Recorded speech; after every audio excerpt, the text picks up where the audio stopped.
Hey everybody, today I just wanted to do a quick video on using the WebVIEW2 X control. So the toolkit is available on VIPM by Sklean. How you can run JavaScript. So first off, I'll show kind of what I have here. But really all you need to do to run JavaScript is just use this run JavaScript method. So just create an invoke node, either take a reference to your WebView control or link it, and there's just this run JavaScript method. So that way you can just basically wire in some JavaScript, and there also is these options to decode and fetch results, which basically you can then return data out as well. So nothing super crazy. But yeah, and then just kind of demo what I have here. So basically I just have some HTML, CSS, and JavaScript built into this. So what this is basically the start of like a Flappy Bird like game. So the HTML kind of defines the structure of the web page. The CSS defines the styling, and then the JavaScript is really defining the functionality. So there's things here for drawing the pillars that you need to go between, drawing the bird, stuff like that. So this can all be housed externally. It does not have to be loaded like this. I have it as a string constant on here, and I do have the JavaScript, CSS, and HTML all joined into one string. You can just load in a HTML file that's referencing JavaScript, CSS, all that stuff. So right here in the source, in other examples where I demoed WebView, we were passing in like a URL. Here I'm passing in all of this HTML, CSS, and JavaScript. You also could pass in like a path to an HTML file as well. So totally up to you. Here I just have it as a string constant for simplicity's sake. So yeah, that just loads that web page and basically runs the game.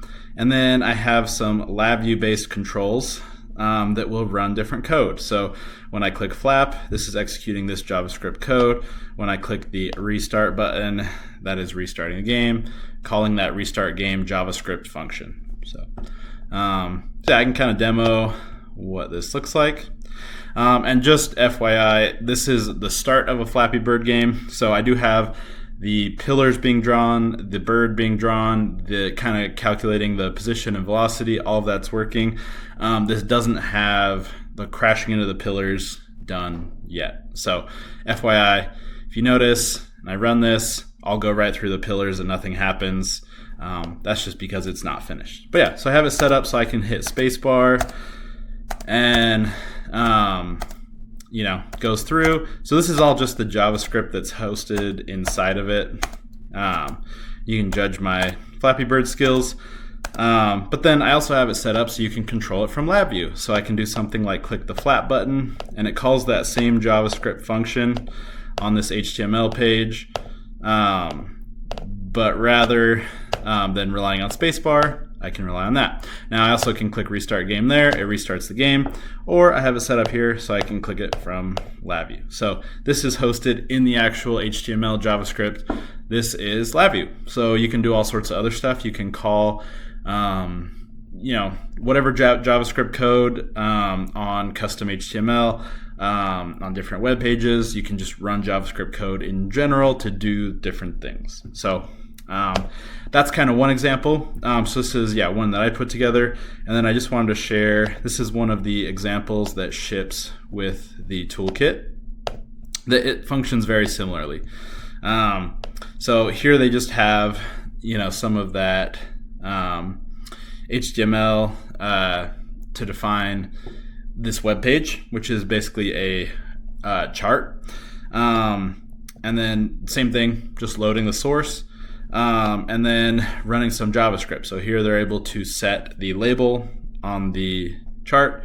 And then in here, there's a timeout case, which is actually pushing data to the chart. So it's grabbing a timestamp, converting it to the right format, and then generating like a sine wave, and then just basically pushing that using the JavaScript run JavaScript function to basically update the chart with that latest data.